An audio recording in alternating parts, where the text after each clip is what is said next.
जय भीम, जय भारत मेरे सभी साथियों को। मैं नीलेश सागर निडर आज आपके सामने। आज सुबह मैंने न्यूज़ देखी, दिल्ली कैंट के नंगली गांव में एक 9 साल की बच्ची का शमशान घाट में जो पानी लेने जाती है उसका बलात्कार करके उसको ज़िंदा जला दिया। ये दुष्कर्म किसने किया, आप लोग भी सोचकर हैरान होंगे, जो बहुत समय से चला आया है। शमशान घाट के पुजारी ने बच्ची के साथ बलात्कार किया और उसके शव को जिंदा जला दिया। जब बच्ची की मां ने पूछा कि मेरी बेटी यहाँ पानी लेने के लिए आई थी, तो पुजारी का बहाना देखिए आप।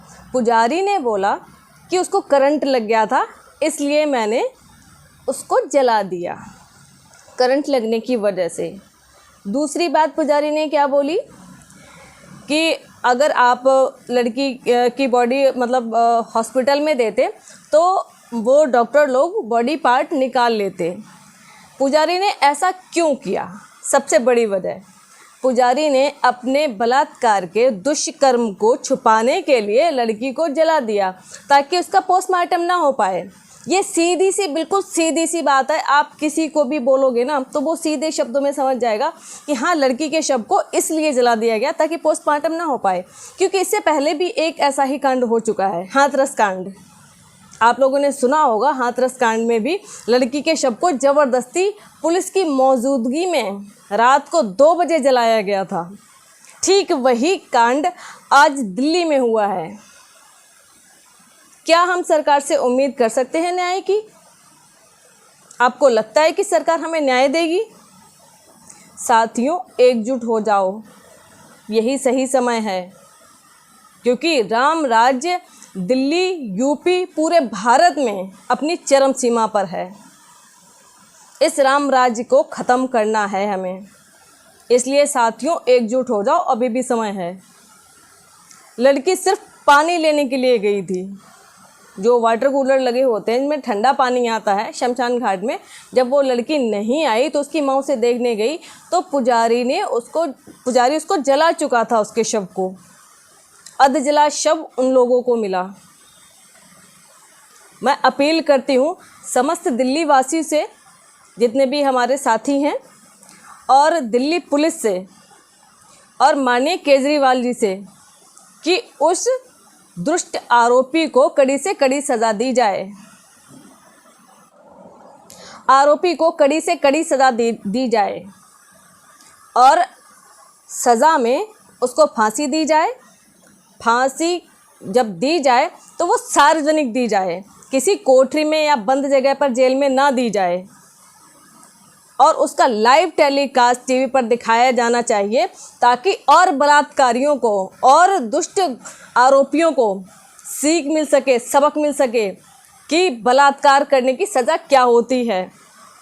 उनके माँ बाप, उनके रिश्तेदार, सारे लोग देखें कि हाँ, बलात्कार की सज़ा सिर्फ फांसी होनी चाहिए, वो भी सार्वजनिक होनी चाहिए, जिसका लाइव टेलीकास्ट सारे चैनलों पर, जितने भी न्यूज़ चैनल हैं जो दिन रात बकवास करते हैं, सिर्फ फेक न्यूज़ दिखाते हैं, उन पर ये सारा लाइव टेलीकास्ट होना चाहिए ताकि बलात्कार कम हो हमारे देश में। लेकिन ऐसा नहीं होता है। क्यों नहीं होता है? क्योंकि बलात्कार करने वाले लोग कौन हैं? उनको शय देने वाला कौन है? जिसको भी बलात्कार या दुष्कर्म करने होते हैं वो सबसे ज़्यादा भाजपाई होते हैं। और भाजपाई मतलब कि जो भी अपराध करेगा, जो भी रेप करता है, जो भी घटिया से घटिया कृत्य करता है, जो भी घपला करते हैं, घोटाला करते हैं, वो सिर्फ भाजपा में ही क्यों जाते हैं? और वो लोग भाजपा, जो लोग बलात्कार करते हैं, वो भाजपा हितैषी ही क्यों होते हैं? वो भाजपा के समर्थक ही क्यों होते हैं? सोचिए आप। भाजपा हटाओ, देश बचाओ। माननीय मोदी जी ने नारा दिया है, बेटी पढ़ाओ बेटी बचाओ। ठीक है, तो कहाँ बच रही हैं बेटियाँ? इसका भी तो जवाब दीजिए। और अब तक कितने अपराधियों को भाजपा सरकार में फांसी हुई है? कितने अपराधियों को? जितने भी बलात्कार होते हैं, 4 दिन उनका शोर शराबा होता है, 5वें दिन लोग शांत बैठ जाते हैं। उनके घर वालों को डराया जाता है, धमकाया जाता है और उनके साथ में अभद्रता की जाती है। अगर वो लोग न्याय मांगते हैं तो आखिर कब तक चलेगा ये, कब तक? इसलिए भाजपा हटाओ देश बचाओ, यही आप लोगों के लिए भलाई की बात है। इस सरकार ने कुछ नहीं किया है सिवाय अपराधों को बढ़ाने के। पूरी इंडिया में आप देख लीजिए, पूरे भारत में आप देख लीजिए कि अपराधों का स्तर कहाँ से कहाँ पहुँच गया है। तो मैं आप लोगों से विनम्र निवेदन करती हूँ, मेरे समस्त समाज के लोगों, अगर अपनी बहन बेटियों को बचाना है तो कृपया करके भाजपा हटाइए। और भाजपा के जितने भी नेता आपके एरिया में आते हैं वोट मांगने के लिए, क्योंकि ये न्याय के लिए आपके साथ खड़े नहीं होते हैं, सिर्फ वोट मांगने के लिए आते हैं, तो अपने जूते, चप्पल, झाड़ू, ठीक है ना, सब कुछ तैयार रखो। जैसे ही आए वैसे ही बरसाना चालू कर दो, क्योंकि ये ऐसे नहीं सुधरेंगे। और अपने एरिया में जितने भी कॉलोनी हैं, जितने भी गांव हैं, मैं पूरी इंडिया में इस बात की अपील करती हूँ कि जहाँ भी भाजपा के नेता आपसे वोट मांगने आते हैं, आप अपने घर में, घर के बाहर और बस्तियों के बाहर, अपने गांव के बाहर बड़े बड़े बैनर, बड़े बड़े पोस्टर लगा दीजिए कि भाजपा नेताओं का यहाँ पर आना मना है, यहाँ पर एंट्री ना करें, ठीक है? क्योंकि जब आपको ज़रूरत होती है किसी भी चीज़ के लिए, तब ये लोग आपके साथ खड़े नहीं होते हैं।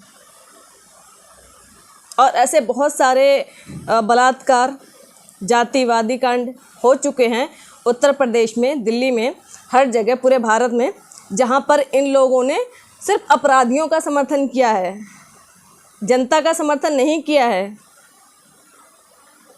इसलिए मैं आप लोगों से विनती करती हूँ कि भाजपा हटाओ देश बचाओ में हमारा सहयोग करें।